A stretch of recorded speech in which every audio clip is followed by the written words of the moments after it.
I want you to be a poor investor. It helps our clients make more money.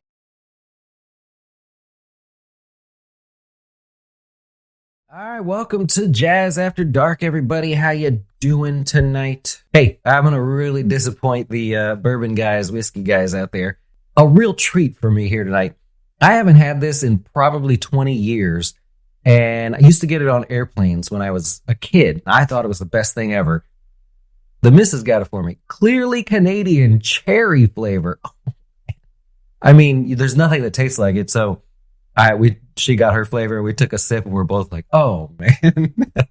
Better than anything else alcohol-wise for tonight. So clearly Canadian's on my list, and just know I am very, very happy and content. That is tasty and nostalgic as well. All right. There are things that are definitely retirement ruiners, and they sound really simple on the surface, but you know that this sort of segment that we do here on our channel is really just to slow things down and kind of talk things through a little bit deeper. So I'm going to give you a handful of things that, look, if you're trying to retire in your 50s and 60s, we could do the planning, the tax strategies, all the withdrawal strategies, conversions, and blah, blah, blah. We could do all of that. But if you do some of these things, then it's really going to cause a problem. And I'll give you some tips as well. So the first thing that is really easy for the DIY investor to do, and sort of the pros on Wall Street, they thrive on this. You're considered a novice until you can get past this thing that I'm about to say. And once you do, it's like you'll laugh at yourself. Like, why did I ever, And it's just simply holding on to your losers too long. Now, remember, there are two main ways to manage your portfolio if you're a DIY investor. One is what's called the risk method. And that's simply just saying that you will buy the appropriate amount of shares so that at a point where you deem that to be a losing position, that you will have lost the exact amount of money that you are willing to lose on a trade. In other words, you're trying to define your risk ahead of time so that if it doesn't go well, you're not upset by the amount that you lost.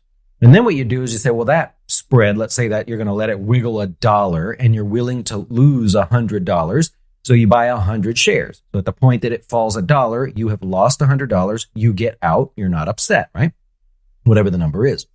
Now, what you do from there is you say, well, if I'm willing to risk $100, then there better be the profit potential for many multiples of hundreds of dollars. You would never want to say, I'm going to buy a position and I'll risk 100 to make 100. You have to be right more than 50% of the time. You see how the math works out? So you're looking for 3-to-1 type plays there. And, people fall into this trap where you're down 100 and you say, no, we're almost there. I'm going to give it a little more room. Now you're down 200. Yeah, shoot, now I got to hold it, right? Oh, you're down 300. Ah, crap. And you go through that phase. The other way to manage a portfolio is more risky for this type of thing, holding your positions for too long. And that's a percentage-based management of your portfolio. And that's basically where you say, I'm going to break off a certain percentage of my portfolio, usually 1 to 5%, something very small. And you say, I will take whatever 1 or 5% is in your portfolio. I will buy however many shares I can with that. And then if that stock falls, for some reason, the magic number is always 8%. But people say if it falls 8%, that's good enough for me. Now, you can define how far you're willing to let it fall by technical analysis or just some dollar amount, whatever it is you have in mind. But you're allowing the percentage of your account to fall a percentage. Where over here, we're focused more on the dollars and multiples of it. Right? So there's two different directions. The problem that most people have when they hold losers too long is we now have screwed up our metrics. You know that the top pros and all the fund managers and everything, they know their stats. And we used to joke, we would say, what's your batting average and your win-loss ratio? In other words, how successful are you and how much do you win more than you lose? And we would know those stats. Well, it's easy to track if you have a fixed unit of risk or you have a fixed percentage of loss. As soon as you start going off these paths, and I always know when somebody tells me they've held a loser too long, they're not tracking their trades, their investments, their positions. I know now that you have no plan. You're just buying stuff willy-nilly, however you feel. And that's sad because you're going up against the people, really smart people in the most competitive industry in the world. And then there's Dustin somewhere in the middle that wants to take your money. I want you to be a poor investor. It helps our clients make more money, right? And it's not true, but you get what I'm saying. And so when you are not doing one type of approach or the other, I know that you have no game plan. And you just bought NVIDIA because I don't know, everybody else bought it. It's the Taylor Swift of all stocks out there right now. Let's just buy NVIDIA, right? I know you have no game plan. And if it falls 10%, you're going to go, well, it's NVIDIA. I'll just hold it. No, that's wrong, because now you have money tied up that should have been growing even 0.5% or whatever in some other investment. It's now dead money and you're stuck. So let's avoid that if we can. Somewhere along those lines that kind of fits in there. We'll talk about another problem that can hurt your retirement is really for the folks that work for a company a lot. Let's say you work for a public company or maybe even private and they have shares that they're giving you. Over the years, you may have been awarded shares. You may have purchased shares at a discount, and there may have been windows where you were allowed to purchase shares at a discount relative to some prior price. So it could have been a bigger discount. And we see that as an advantage. You're working at Intuit or NVIDIA, wherever you're working, they're giving you these shares or you have an opportunity to buy them cheaper. Well, we're doing our jobs, right? You're not the CEO or stock trader of Intuit if you work there. You do whatever you do at Intuit. Well, over time, that position becomes what we call concentrated, meaning it becomes a larger and larger portion of your portfolio and starts to be like this tumor that takes over. And when inevitably your company has a bad run, you notice that your P&L, your net worth, falls a lot faster. Now, this is tricky here because I'm not necessarily against you having a concentrated position. There's a lot of things you can do in retirement with a concentrated position. If that, let's say, again, Intuit, I don't know why that's my example today. It's probably because I'm doing my taxes with Turbo.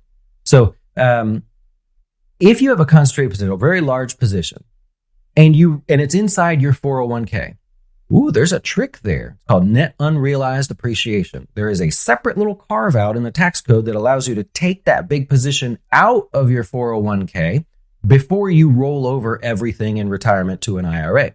That's a separate video in itself. It's a little tricky, but if you want to look it up, it's an actual thing. Now, the reason I say I'm not against a concentrated position is because if you're smart enough or willing to do this and put in a little bit of effort, you could take that position, put it in a brokerage account you're not going to be in trouble or anything. You're just allowed to do that. And essentially focus it now as a capital gain. Think about it. If you moved it over from your 401k to an IRA, that's ordinary income. Which would you rather pay? That one, right?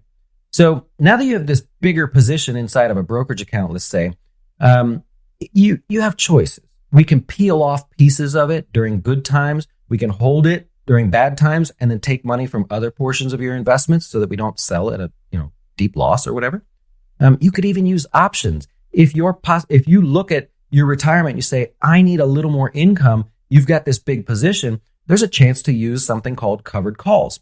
I'm a big fan of options. I could talk about it all day long. Just doesn't really fit what we do here, but you could really do something special there with pieces of the position. You don't have to just go flying around with all these options if you have a large position. So something to think about there.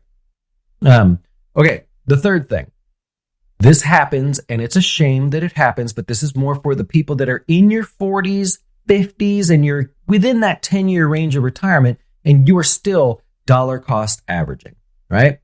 As you get a little bit older, you start to pay attention to your portfolio more, right? I have 30-something-year-old clients. I can't get them on the phone. They don't respond back. We email a little bit here and there, but they're busting their hump. They're out there working. They don't care about their portfolio so much right now, not only because they're busy, but because the dollar amount is smaller, right? As you get older and you're swinging around hundreds of thousands, millions of dollars now because you've saved all your money, well, you're going to pay attention when there's a 3% drop in 1 week or something. It doesn't matter, right? You're not in trouble. But 3% of $1 million or a 30-year-old, 3% of $100,000, right? It's a big difference, right? It's a zero. It's an extra zero. So one of the things that happens is we lose interest in dollar cost averaging. The markets are falling. I don't feel so much good about the market anymore. This seems like a waste of money. Every time I buy it, it goes further down. No, that's the time you buy more, right? In anything else in life, when something is falling in value, we want it more. If the homes on your, let's say you're looking to buy homes on a certain street, your favorite neighborhood, you grew up, you're all excited about this neighborhood, and the homes are falling in value, do you run away? Do you say, oh, I'll catch them when they bounce again? Nah, it's no big deal. No, for God's sakes. No, you're excited. You salivate. You're like, back the truck up and dump the money on the lawn so I can buy the house, right? If airline tickets are falling and you've been wanting to go see your long lost buddy that you haven't seen in forever, but the tickets were $500. Now they're $450. Now they're $400. The Google thing chimes at you. You saved like the alert system. It's like, hey, tickets are now $190. You're like, hell, I'll take my other friend. He hadn't seen him either. I'll pay for the ticket. Let's go. See what I'm saying? In the stock market, when it falls, we think this is a disaster. Just no, I'm not putting any more money in. When that's the time you want to buy less or more of it at a lower price. It's because it lowers your basis.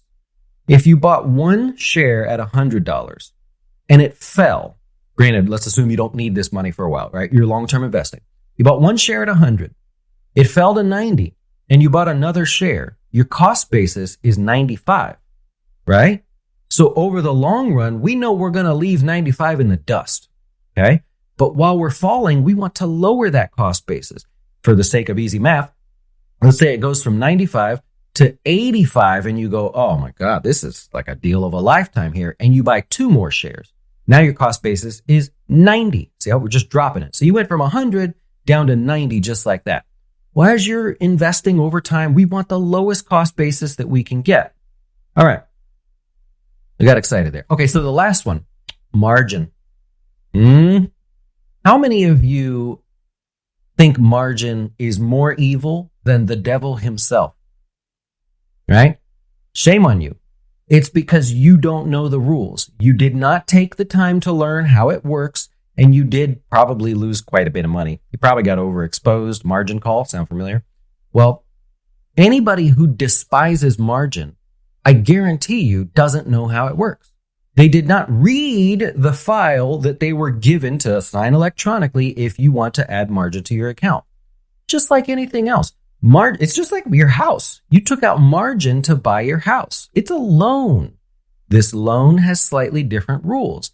You must agree to follow those rules. That's why nobody ever sues a broker. You never see somebody like Dustin Tibbetts suing, what used to be, it's not TD Ameritrade anymore, but that's the first thing that came to my head. Dustin Tibbetts suing TD Ameritrade because of a margin call issue. No, because when you ask for margin, you sign saying, I read the rules. I know how it works. I know how some stocks will require me to keep more skin in the game than other stocks. Hey, why'd I get a margin call on that stock and not that one? Those are the rules, and you have to know the rules. However, even if you are a margin or portfolio margin pro, we, as humans, we get ourselves in trouble, right? Let's say the market's falling and you're like, oh, that's a deal. And you use up your margin, but the market keeps falling. Oh, crap, right? That's no different than you running a business and maybe you have a line of credit or something and you buy more and more stuff. All of a sudden, people, they were buying your stuff and all of a sudden they stop. Uh-oh, now we're stuck with this line of credit. The difference is in the stock market world, they control your dollars. You can have an open line of credit for your business as long as you're making some kind of payment, it's fine. In the stock world, as soon as their skin in the game gets to be a little too much, depending on what stock it is and what other positions you might have, or if you have portfolio margin, yada, yada, right? Generally, as soon as the brokerage firm's skin in the game gets to be a little too scary for them, they automatically take your money, right? Or sell your shares to then make you whole or lower your margin, right? There's a number of different things they can do. And so getting too exposed on margin, even if it's not in like something that's geared towards retirement, really screws the game up. I'm saying this from experience. I have had my fun with margin when I was younger, but I have clients that have done the same thing where they get a little overextended. Okay, well, something happens. And now all of a sudden they're like, Dustin, I didn't tell you. Oh man, some of that money was for my daughter's wedding. She's getting married in Thailand or whatever, and I don't have any money now. That really kind of wrecked me. I'm gonna have to pull it out of my Roth IRA or take a 401k loan, right? Or worse, an early withdrawal from an IRA. That's how we ruin your retirement. Okay, or that's at least one of the reasons there. Oh, let me add one last one because I just saw it on my screen. Is it okay to buy wild picks in your IRA if your 401k will allow you or your Roth? I mean, those like dog stocks that are either doing poorly and you may think you know something and you're like, oh, I'm going to give them a chance, right? It's a lottery ticket. If it loses, it loses, right? Or a penny stock. Some stocks start off as penny stocks. They do their massive reverse split. They end up on the NASDAQ. They then get bigger. They make a profit. People get interested. They turn into a big company. It's not every day, but these things happen. Can you buy those things? Not are you able to, but should you? Well, the answer is yes. Now, you do it in your Roth IRA, right? You take your long shot plays in your Roth IRA. You take your long shot plays in your HSA if you're allowed to pick stocks.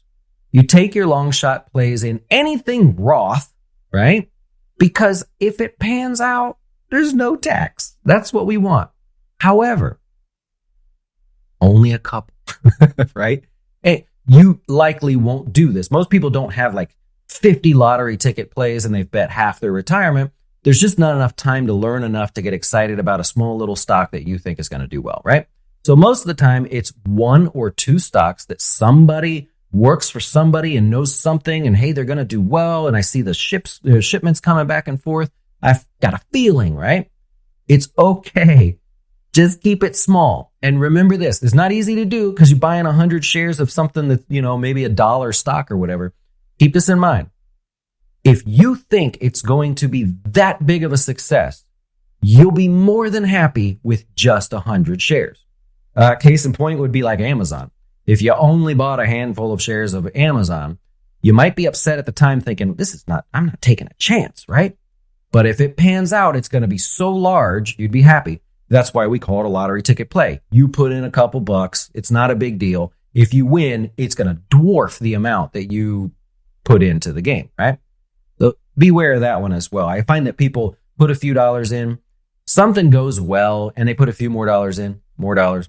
All of a sudden, that becomes a really big position. And remember, it's a long shot. It's the 1 in a million type thing. So careful there. All right. How'd that do? It's good? Get a little bit of help there? So don't ruin your retirement. If you're going to retire in your 50s and 60s, I'm talking to those of you wrapped right around there. Very easy to do. And this was not intended. Most people are like, oh, well, you should save a few more dollars, right? You should check out your investment mix and stuff. Yeah, we know all that, right? If you've watched this channel, you know all that. I wanted to give you something a little bit more that maybe it sounds like I was passionate about it because I've heard it happen to people, or, these things have happened maybe to me as well. All right. Enjoy.